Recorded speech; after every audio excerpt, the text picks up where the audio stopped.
Okay welcome दोस्तों, मैं अमोल कासर आपका स्वागत करता हूं। आज हम लोग एसपी का chapter number 3 issue of share का एक क्विक रिवीजन करने वाले हैं।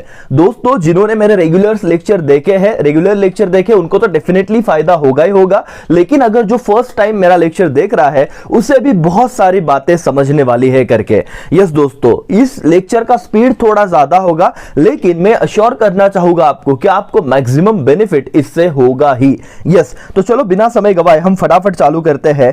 सर सबसे पहले अगर मैं टेक्स्ट बुक में भी देखूं तो आपका जो एक पोर्शन है, क्या सर आप देखो authorise share capital, classification of shares capital क्या होता है। अब ये नॉलेज पर्पस के लिए समझना बहुत जरूरी है दोस्तों, समझो चीजों को। आप लोगों ने चैप्टर नंबर 2, मैंने क्या कहा हम लोग चैप्टर 3 पढ़ रहे, लेकिन मैंने क्या कहा आप लोगों ने चैप्टर नंबर 2 में सोर्स ऑफ कैपिटल पढ़ा था, राइट। वहां पे आपने इंटरनल एंड एक्सटर्नल दो सोर्सेस पढ़े थे, अगर आपको याद आ रहा होगा तो।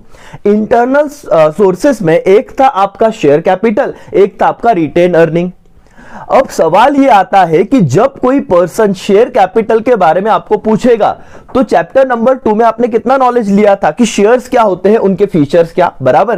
प्रेफरेंस शेयर्स क्या और उसके types and feature, equity shares क्या उसके टाइप्स एंड फीचर। लेकिन चैप्टर नंबर जो 3 है वो प्रोसीजर के बारे में बात कर रहा है आपसे। अब प्रोसीजर में आप लोगों को ये नॉलेज, भाई सर एग्जाम में आएगा नहीं आएगा वो सेकेंडरी है, लेकिन आगे चल के लाइफ में तो डेफिनेटली आपसे ये सवाल पूछे जाएंगे। और एज एसपी सेक्रेटरियल प्रैक्टिस के जो आप एसपी सब्जेक्ट के जो आप स्टूडेंट हो, आपको आंसर आना बहुत जरूरी है सर, राइट। तो मैंने क्यों ध्यान देना है और क्यों इसे समझना, इसका आपको रीजन दे दिया। अब फटाफट हम जाते हैं। सर कितने टाइप्स के क्लासिफिकेशन होते हैं, चलो फटाफट बताओ। तो सर हमने जो यहाँ पे स्क्रीन पे देखा है, सो एक चीज तो हमको समझ रही है सर, ऑथोराइज शेयर कैपिटल उसके क्या नाम है, नॉमिनल और रजिस्टर्ड। फिर ऑथोराइज में एक होता है इशूड शेयर कैपिटल, एक होता है अनइश्यूड कैपिटल। मतलब सर मैक्सिमम परमिशन हमको दे दी किसने, आरओसी रजिस्टर ऑफ कंपनी ने, ऑथोराइज कैपिटल तो मिल गया। इसके मैं पढ़ाने भी वाला हूं कि क्या क्या पॉइंट आपने लिखने चाहिए या क्या इंपॉर्टेंट पॉइंट है, मैं अंडरलाइन कराऊंगा, लेकिन अब सिर्फ एक बार एक समराइज फॉर्म में फटाफट समझ लेते ना कितना था। यस, इशूड और अनइशूड। इशूड में दो हुए थे, सब्सक्राइब मैंने लोगों को दे दिया, इशू किया, जितने लोग सब्सक्राइब वो एक्सेप्ट करेंगे, दैट इज सब्सक्राइब कैपिटल, नहीं हुए तो अनसब्सक्राइब। सब्सक्राइब में called up, uncalled, reserve and फिर कॉल्ड में पेड कैपिटल और कॉल्स इन अरियर। मतलब जिन्होंने कॉल करने के बाद पैसा दे दिया वो पेड अप कैपिटल हो जाएगा, जो पैसा नहीं देंगे वो क्या होगा sir, calls in arrear. But इसे लिखना है कैसे करें सर, तो ध्यान दो। सबसे पहले आपका पॉइंट आ रहा है स्क्रीन पे, आपको दिख रहा है। अब क्योंकि रिवीजन लेक्चर है, फटाफट आपका ध्यान होना चाहिए। क्या है सर पहला पॉइंट, ऑथोराइज या नॉमिनल या रजिस्टर्ड कैपिटल, नाम पे फोकस करना। आपको पूछा कि what do you mean by registered capital, आप बोलोगे अरे सर ये तो कभी पढ़ा ही नहीं है, ऐसे नहीं बोलना। नॉमिनल को ही क्या कहते हैं या ऑथोराइज को ही क्या कहते हैं, रजिस्टर्ड कैपिटल कहते हैं। क्या आपको समझा? Yes sir. पहला पॉइंट सर, पहला पॉइंट किसी को दिक्कत नहीं होगा। Authorise capital is the maximum capital that the company can raise by issuing share as authorise by underline memorandum of association. Filling the blanks में अगर आपको आए तो आपको समझना चाहिए सर कि ऑथोराइज कैपिटल ये वो मैक्सिमम कैपिटल है, उसके ऊपर कंपनी 1 रुपया भी लोगों से नहीं ले सकती। लेकिन 2 आर्टिकल होते हैं, एक होता है आर्टिकल ऑफ एसोसिएशन AOA, एक होता है मेमोरेंडम ऑफ एसोसिएशन MOA। तो मुझे बताओ ये किससे यहां पे रिक्वायरमेंट थी, आर्टिकल ऑफ AOA की या MOA की, तो आंसर इज MOA। पहला लाइन समझा। दूसरा, it is also called register capital as it is mention in the capital clause of memorandum of association. दोस्तों मेमोरेंडम ऑफ एसोसिएशन, अब आप 12th के लेवल पे हो, लेकिन जैसे अगर आप CA foundation, CA inter, CS या अलग अलग कोर्स करोगे तो आपको समझेगा कि एक मेमोरेंडम ऑफ एसोसिएशन में अलग अलग क्लॉज होते हैं, जैसे कि नेम क्लॉज, एड्रेस क्लॉज। ऐसे ही एक क्लॉज होता है कैपिटल क्लॉज, अंडरलाइन करो, देखो मैं राउंड कर रहा हूं।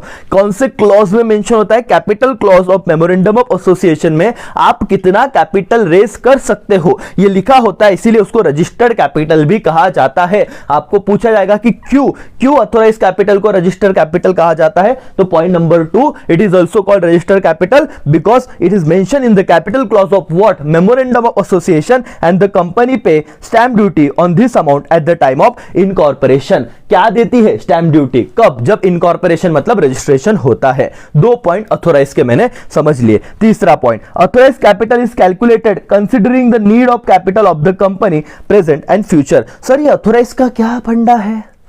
मेरी कंपनी को प्रेजेंट में, मेरी कंपनी को मैं देख रहा हूं फ्यूचर में 5000 करोड़ की जरूरत है, तो मैं वैसे ऑथोराइज कैपिटल बनाऊंगा, मैं परमिशन ही उतने की मांगूंगा। समझ रहा है? Okay, authorise capital is also called as nominal capital as usually a company never issue entire authorise capital. और ये भी एक सिंपल सी बात थी कि सर ऑथोराइज मतलब मैक्सिमम लिमिट। ये देखो यहां पे कितना लिमिट था, आपको आपके टेक्स्ट बुक में जो सम दिया है 1 लाख इक्विटी शेयर कैपिटल कितना था? ऑथोराइज था। लेकिन as usual company can not issue सारे के सारे शेयर, मतलब सर कितने 40,000 इक्विटी शेयर इशू किए थे, 60,000 अनइश्यूड थे।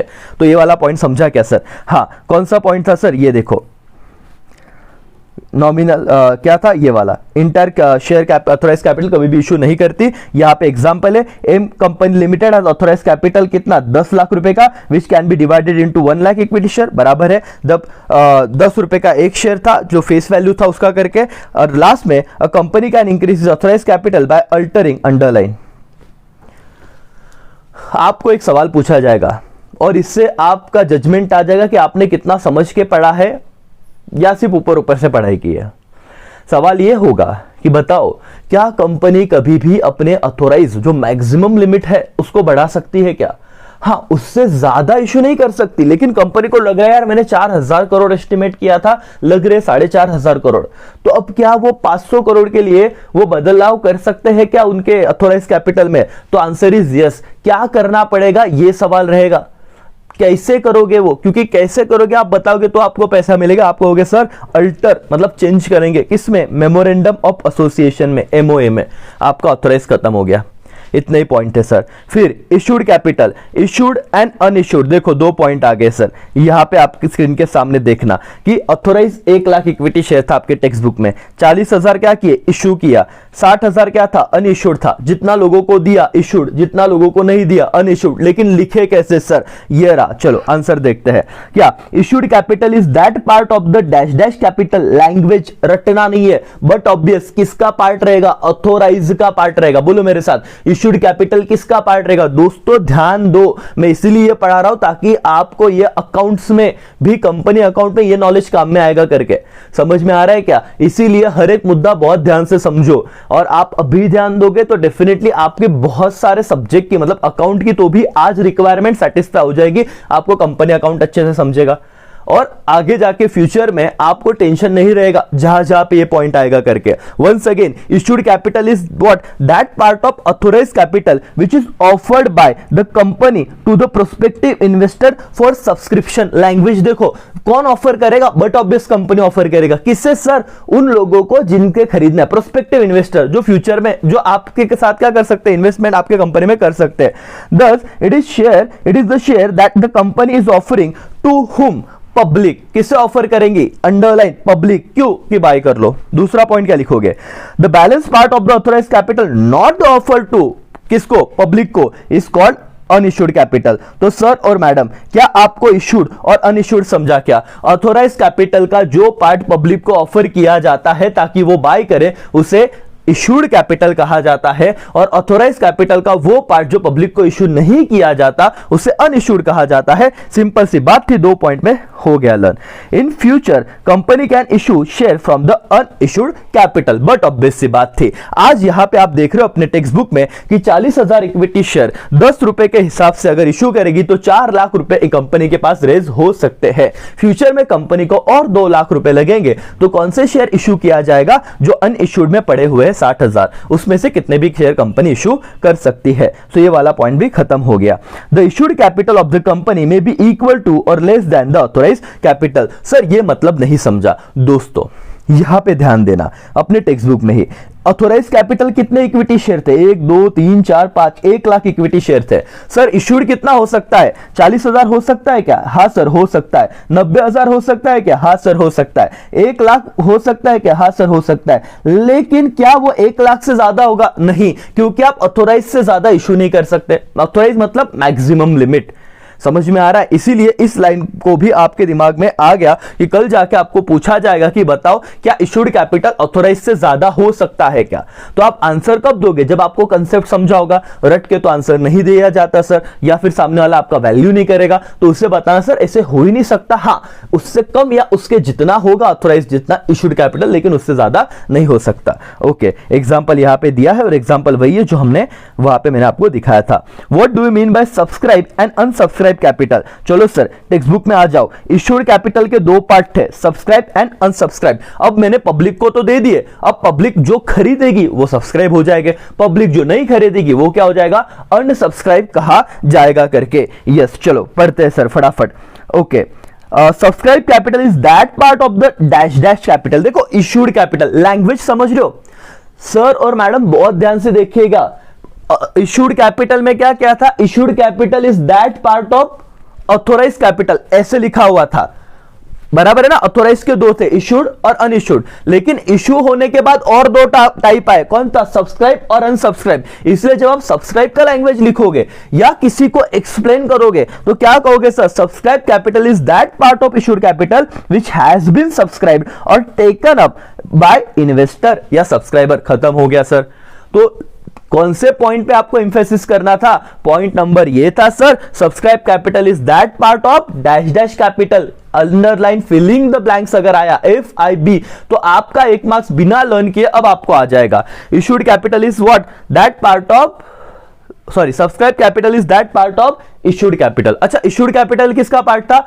Authorise capital. समझ रहा है? Yes sir. Okay, the public may or may not subscribe for the entire issued capital, his the part of issued capital not subscribe, underline not subscribe by investor is called as unsubscribe capital. तो sir जितना लोगों ने accept किया subscribe, जितना लोगों ने accept नहीं किया अनसब्सक्राइब। तो सर और मैडम यहां पे देखो, क्या आपको सब्सक्राइब और अनसब्सक्राइब समझा क्या? यहां पे सेकंड इशूड का पार्ट था। Yes sir.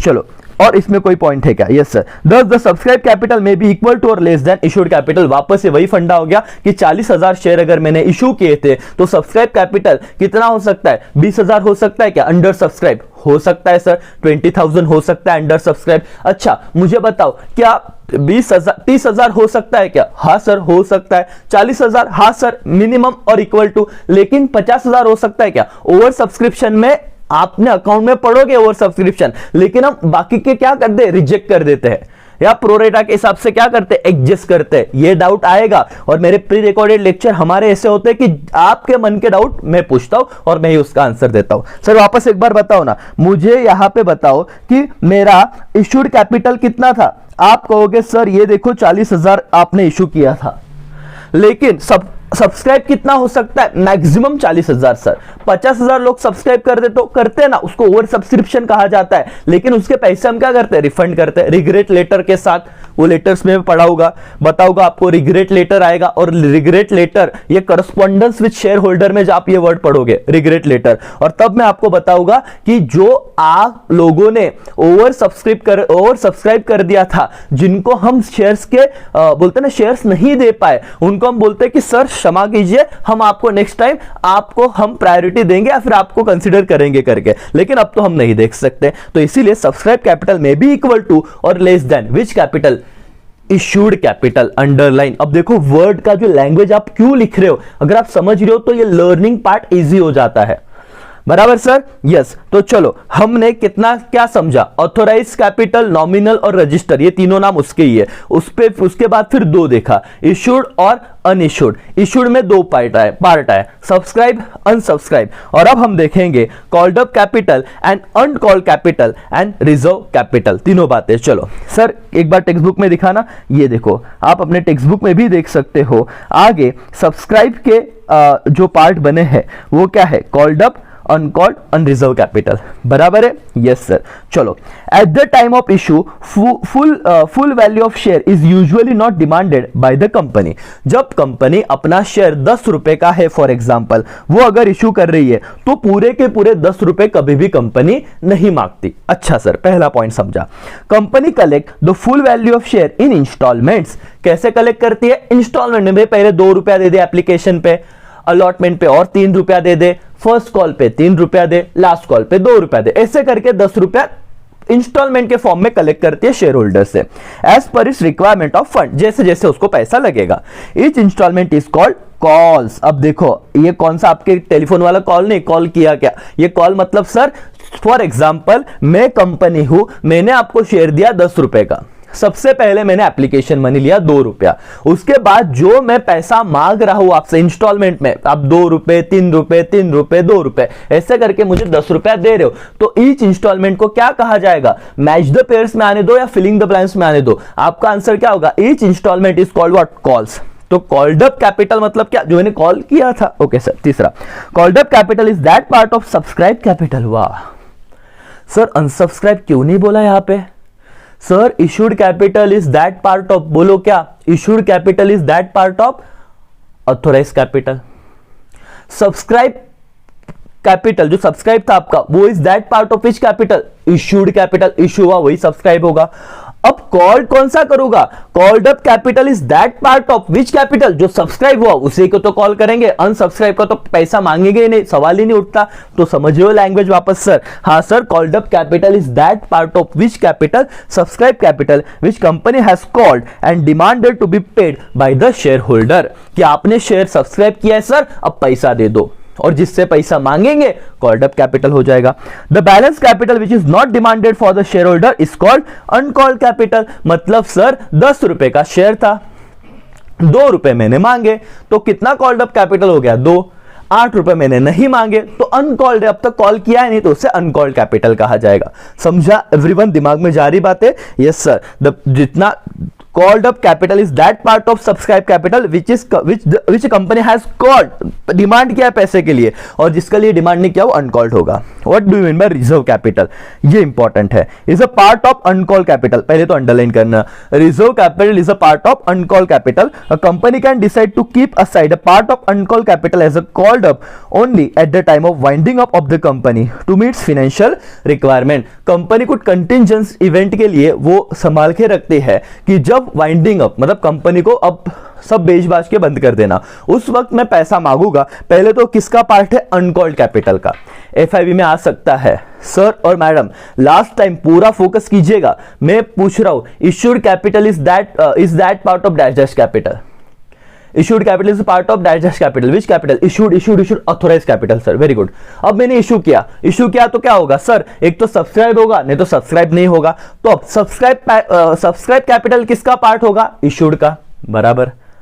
अब सब्सक्राइब भी हो गया, अब सब्सक्राइब होगा तो कॉल होगा, तो कॉल्ड अप कैपिटल किसका पार्ट होगा, सब्सक्राइब का।